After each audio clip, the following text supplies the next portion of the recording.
Credit কার্ডের ক্ষেত্রে কিন্তু আমরা শুরু থেকেই একটু চুজি ছিলাম। আমরা খুব সিলেক্টিভ ওয়েতে ক্রেডিট কার্ডগুলো দেওয়ার চেষ্টা করেছি। আমাদের ওভারঅল এখন 4000 লাইভ ক্রেডিট কার্ড রয়েছে, যেখানে আউটস্ট্যান্ডিং রয়েছে প্রায় 40 করোড় টাকার মতো। কোনো কার্ড হারিয়ে গেলে গ্রাহক যাতে দ্রুত সেটাকে বন্ধ করতে পারে, এই জন্য কিন্তু আমাদের 24/7 একটি কল সেন্টার রয়েছে, যেটা সারাদিন রাত সেটা অ্যাক্টিভ থাকে। 16327। সো এখানে ফোন করে কিন্তু কার্ডটি বন্ধ করার সুযোগ রয়েছে, এবং এটা আমরা নোটিফাই হওয়ার পরবর্তীতে নেক্সট ওয়ার্কিং ডেতেই কিন্তু আমরা নতুন কার্ড ইস্যুর জন্য গ্রাহকের সাথে কন্ট্যাক্ট করি, এবং আমরা চেষ্টা করি যে 7 ওয়ার্কিং ডেজের ভিতরে কাস্টমারকে একটি নতুন কার্ড দেওয়ার জন্য।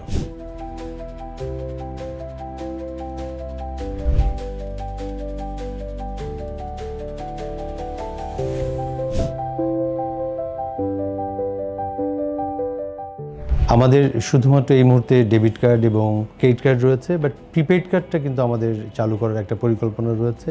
আশা করছি যে নেক্সট ইয়ারের ভিতরে আমরা প্রিপেড কার্ড সার্ভিসটাও আমাদের গ্রাহকদের জন্য চালু করতে সক্ষম হব। ওভারঅল কাস্টমার রয়েছে 7 লাখ, কিন্তু আমাদের কার্ড ইস্যু করা আছে 2 লাখের প্লাস। পাশাপাশি আমাদের ক্রেডিট কার্ড রয়েছে। ক্রেডিট কার্ডের ক্ষেত্রে কিন্তু আমরা শুরু থেকেই একটু চুজি ছিলাম। আমরা খুব সিলেক্টিভ ওয়েতে ক্রেডিট কার্ডগুলো দেওয়ার চেষ্টা করেছি। আমাদের ওভারঅল এখন 4000 লাইভ ক্রেডিট কার্ড রয়েছে, যেখানে আউটস্ট্যান্ডিং রয়েছে প্রায় 40 করোড় টাকার মতো।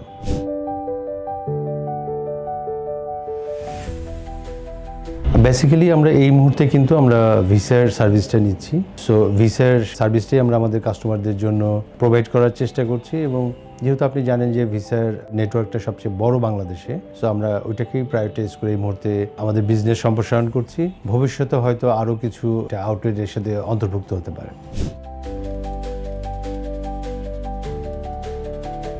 ডেবিট কার্ডের ক্ষেত্রে কিন্তু একজন গ্রাহক যদি একটি অ্যাকাউন্ট মেনটেন করে, তাহলে কিন্তু সে আর কোনো অ্যাডিশনাল ডকুমেন্টেশন তাকে প্রোভাইড করতে হয় না। এটি কিন্তু অ্যাকাউন্টের সাথে কমপ্লিমেন্টারি একটা প্রোডাক্ট হিসেবে এবং সার্ভিস হিসেবে আমরা প্রোভাইড করি। আর ক্রেডিট কার্ডের ক্ষেত্রে আপনি জানেন যে খুব সিম্পল ডকুমেন্টেশন। একটা অ্যাকাউন্ট হোল্ডার অ্যাকাউন্ট খুলতে যে ডকুমেন্টেশনগুলো লাগে, নর্মালি এনআইডি, তার ফটো, তার একজন রেফারেন্স যদি থাকে, আমরা রেফারেন্সগুলো নেওয়ার চেষ্টা করি। এর বাইরে কিন্তু তাকে ইনকাম ডকুমেন্টটা দিতে হয়। সে যদি সার্ভিস হোল্ডার হয়, তাহলে সার্ভিসের একটা প্রুফ অফ ডকুমেন্ট, বিজনেসম্যান হলে বিজনেসের একটা প্রুফ অফ বিজনেস আমরা নিই, এবং এটাকে জাস্টিফাই করার জন্য আমরা একটি স্টেটমেন্ট নিই তার, যেখানে তার ইনকামের রিফ্লেকশনটা আমরা দেখি। আর পাশাপাশি সিআইবিটা আমরা চেক করি। সিআইবিটা তো এটা রেগুলেটরি একটা রিকোয়ারমেন্ট, এবং এর সাথে রিসেন্টলি আমরা যে কাজটা করছি, যে ইনকাম ট্যাক্সের যে অ্যাসেসমেন্ট ডকুমেন্টটা, এটা আমরা ক্রেডিট কার্ডের ক্ষেত্রে গ্রাহকের কাছ থেকে সংগ্রহ করে থাকি। প্রিপেড কার্ডের ক্ষেত্রে কিন্তু ডকুমেন্টেশনগুলো খুব ইজি হয়। প্রিপেড কার্ডটা ডিজাইন করা হয় যাদের অ্যাকাউন্ট নেই এবং যাদের ক্রেডিট কার্ড নেই, তারা যাতে সহজেই ব্যাংক থেকে একটি ডুয়েল কারেন্সি কার্ড পেতে পারে। প্রিপেড কার্ডের নেচারটা কিন্তু ডেবিট কার্ড থেকে একটু ডিফারেন্ট। অনেকেই আছে যে দেশের বাইরে ট্যুর করতে যায়, বা অনেকে বাইরে থেকে কিছু পারচেস করে, তো এই ক্ষেত্রে কিন্তু তাদের ডুয়েল কারেন্সি কার্ড লাগে। এবং গ্রাহকরা যারা তাদের এনআইডি এবং একটি বিলের কপি, ছবি, এই ধরনের সিম্পল ডকুমেন্টেশন নিয়ে ব্রাঞ্চের যে কোনো শাখা উপশাখায় গেলেই কিন্তু তারা ইনস্ট্যান্ট প্রিপেড কার্ডটা নিতে পারবেন, এবং সেটাকে অ্যাক্টিভ মোডে নিয়ে তাদের ট্রানজ্যাকশনগুলো করতে পারবেন। লাস্ট 5-6 ইয়ার্সে কিন্তু আমাদের না, শুধু পুরো ইন্ডাস্ট্রিতেই কিন্তু ডিজিটাল ট্রান্সফরমেশনটা অনেক দ্রুত হয়েছে। স্পেশালি কোভিডকালীন সময় থেকে এবং কোভিড পরবর্তীতে সময়ে ডেবিট কার্ড সহ আমাদের digital banking, apps based banking, এইটার প্রবণতা কিন্তু ব্যাপক হারে বেড়েছে। সো এইটা কিন্তু সিগনিফিক্যান্ট একটা গ্রোথ হয়েছে আমাদের ব্যাংকে, এবং এটা ইন্ডাস্ট্রিতেও হয়েছে। আমাদের এখন যে পোর্টফোলিওটা দেখছেন, এর ম্যাসিভ, আমি বলবো যে একটা মেজর অংশই কিন্তু হয়েছে এই কোভিডকালীন পরবর্তী সময়গুলো থেকে। কিন্তু এর আগে কিন্তু আমরা বাংলাদেশের মার্কেটে যদি দেখতাম, অ্যাকাউন্ট খোলার ক্ষেত্রে মানুষ চেক দিয়ে ট্রানজ্যাকশন করতে বেশি কমফোর্ট ফিল করতো। কিন্তু যখন সে অ্যাপস বেসড ব্যাংকিংগুলো চলে এসেছে, এমএফএসগুলো যখন অনলাইন ভিত্তিক সার্ভিসগুলো, ট্রানজ্যাকশনস, ফান্ড ট্রান্সফারগুলোকে ইজি করে দিয়েছে, মানুষ কিন্তু ডিজিটাল ট্রান্সফরমেশনটাকে অ্যাকসেপ্ট করে নিয়েছে। এবং একটা ম্যাসিভ গ্রোথ ক্রেডিট কার্ড এবং ডেবিট কার্ডের ক্ষেত্রে এই কোভিড পরবর্তী সময় থেকেই কিন্তু ব্যাংকগুলো দৃশ্যমান হয়েছে ব্যাংকগুলোতে।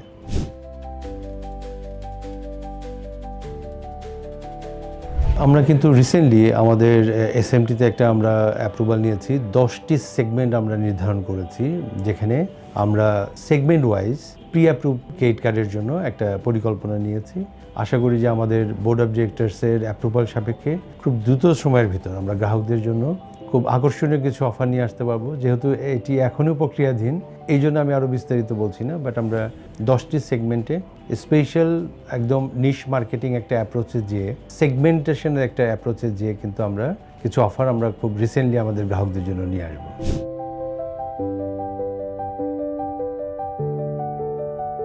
কার্ড বিজনেসের ক্ষেত্রে এবং আমাদের ফাইন্যান্সিয়াল ইনক্লুশনের ক্ষেত্রে আমরা কিন্তু চ্যালেঞ্জ ফেস করছি বাংলাদেশে। আপনি যদি দেখেন টোটাল জনগোষ্ঠীর মোর দেন 70% কিন্তু এখনও ফাইন্যান্সিয়াল ইনক্লুশনের পার্ট না। মানে আমাদের জনগোষ্ঠীর একটা মেজর অংশকেই কিন্তু আমরা আপনার ব্যাংকিং চ্যানেলের ভিতরে, ফাইন্যান্সিয়াল ইনক্লুশনের ভিতরে আনতে পারিনি। এরই একটি ধারাবাহিকতা কিন্তু কার্ড বিজনেস। আপনি যখন ফিনান্সিয়াল ইনক্লুশনের পার্ট হবেন, তারপর কিন্তু বিভিন্ন ইনস্ট্রুমেন্ট, বিভিন্ন ফ্যাসিলিটিসগুলোর প্রতি আকৃষ্ট হবেন। তো আমাদের প্রথম চ্যালেঞ্জটা হচ্ছে আমাদের মেজর একটা জনগোষ্ঠীকে, প্রত্যন্ত এলাকার জনগোষ্ঠীকে এজেন্ট ব্যাংকিংয়ের থ্রুতেই হোক, সেটা সাব ব্রাঞ্চের থ্রুতেই হোক, অথবা ডিজিটাল ব্যাংকিংয়ের মাধ্যমেই হোক, আমাদের ব্যাংকিং চ্যানেলে নিয়ে আসতে হবে। মানুষ যখন ব্যাংকিংয়ের সাথে ইউজড হবে, মানুষ যখন পকেট ব্যাংকিং বা আদার্স কোনো ওয়েতে ফাইন্যান্সিয়াল ট্রানজ্যাকশন না করে মানুষ যখন ব্যাংকিংয়ের মাধ্যমে ট্রানজ্যাকশন করবে, তখন কিন্তু গ্র্যাজুয়ালি সে ডিজিটাল ট্রান্সফরমেশন এবং কার্ডের বিজনেসের প্রতিও আকৃষ্ট হবে। কারণ কার্ড বিজনেসটা কিন্তু খুবই কনভিনিয়েন্ট। ক্যাশ ক্যারি করার চেয়ে আমি যদি একটি কার্ড ইউজ করি, এটা আমাকে সেফটি নেট এনশিওর করে এবং আমাকে কিন্তু খুব ইজিলি আমরা ক্যারি করতে পারি এটাকে। এটা সেফটিও দিচ্ছে, এটা কিন্তু আমাদের সহজলভ্যতাও দিচ্ছে।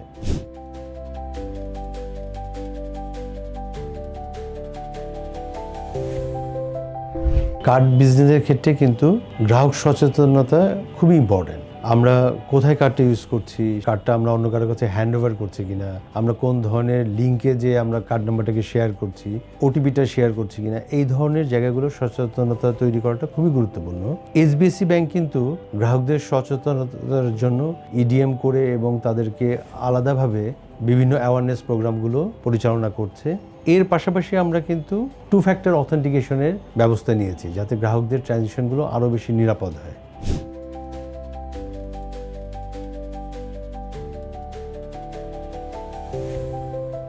কন্ট্যাক্টলেস পেমেন্ট, ইএমভি চিপ, এগুলো কিন্তু ডিজিটাল ট্রান্সফরমেশনের একটি পার্ট। ওয়ার্ল্ড ওয়াইড এই ট্রানজ্যাকশনগুলো জনপ্রিয় হচ্ছে। সো ব্যাংকগুলো কিন্তু এগুলোর বাইরে থাকার কোনো সুযোগ নেই।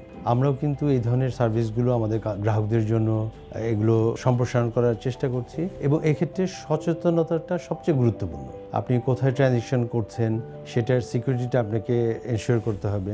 কার্ডটা কারো হাতে দেওয়া যাবে না, কার্ডের কনফিডেন্সিয়ালিটি যে ইনফরমেশনগুলো রয়েছে, ওটিপিগুলো, এগুলো কিন্তু শেয়ার করা যাবে না। এবং আপনি ওয়েবসাইটে পারচেজের ক্ষেত্রে কিন্তু আপনি যে কোনো জায়গায় যে কোনো লিঙ্কে ক্লিক করে কার্ড নাম্বারগুলো শেয়ার না করার জন্যও কিন্তু আমরা ব্যাংকের পক্ষ থেকে গ্রাহককে সচেতন করার চেষ্টা করে যাচ্ছি।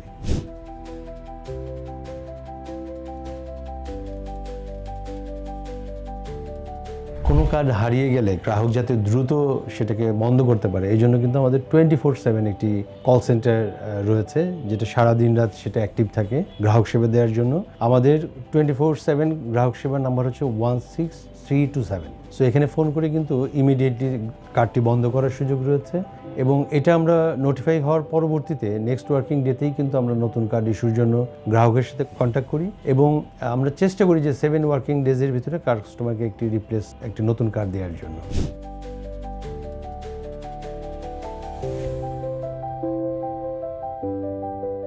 আমাদের কিন্তু যে জিনিসগুলো আমরা সামনে মাথায় রেখে কাজ করছি, তার ভিতরে আমাদের virtual card is very important. আমরা যেভাবে ডিজিটাল ট্রান্সফরমেশন হচ্ছে, ডিজিটালাইজেশন হচ্ছে ব্যাংকিংয়ের, আপনি সব কিছু কিন্তু এখন ভার্চুয়ালি কনভার্ট করতে হবে আমাদেরকে। ফিজিক্যাল ডেবিট কার্ড আজ থেকে আর কিছু বছর পর এক্সিস্ট করবে কিনা, that is a question.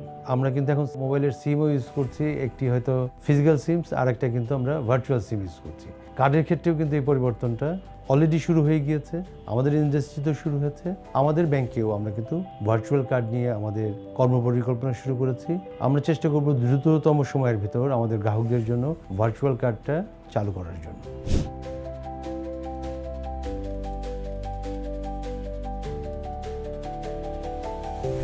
Card বিজনেসটা নিয়ে কিন্তু আমরা এখন খুব সিনসিয়ারলি কাজ করছি এইচবিএসসি ব্যাংকের ম্যানেজমেন্ট এবং কার্ড ডিভিশন।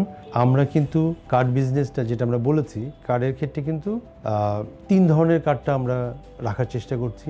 ডেবিট কার্ড এবং ক্রেডিট কার্ডের পাশাপাশি আমরা প্রিপেইড কার্ডটা রাখার চেষ্টা করছি, পাশাপাশি আমরা ভার্চুয়াল কার্ড নিয়ে কাজ করার চেষ্টা করছি। অন দ্য আদার হ্যান্ড আমরা এগুলোর ডিজিটাল ট্রান্সফরমেশন, মানে আপনি অ্যাপসের ভিতরে কার্ডগুলো থাকবে, সেখান থেকে যদি আপনি ইউজ করতে পারেন। পেমেন্ট সিস্টেমের ভিতরে কার্ডটাকে অন্তর্ভুক্ত করা এবং মানুষের জন্য এটাকে পকেট ব্যাংকিংয়ে কনভার্ট করে দেয়া, ভার্চুয়াল কার্ডে কনভার্ট করা এবং ডিজিটাল ট্রান্সফরমেশনের সাথে অন্তর্ভুক্ত করে মানুষের জীবনযাত্রায়, মানুষের নিয়মিত যে ট্রানজ্যাকশন, ব্যাংকিং ট্রানজ্যাকশন, সেটার পার্ট হিসেবে কার্ডটাকে আমরা কনভার্ট করার জন্য পরিকল্পনা করছি।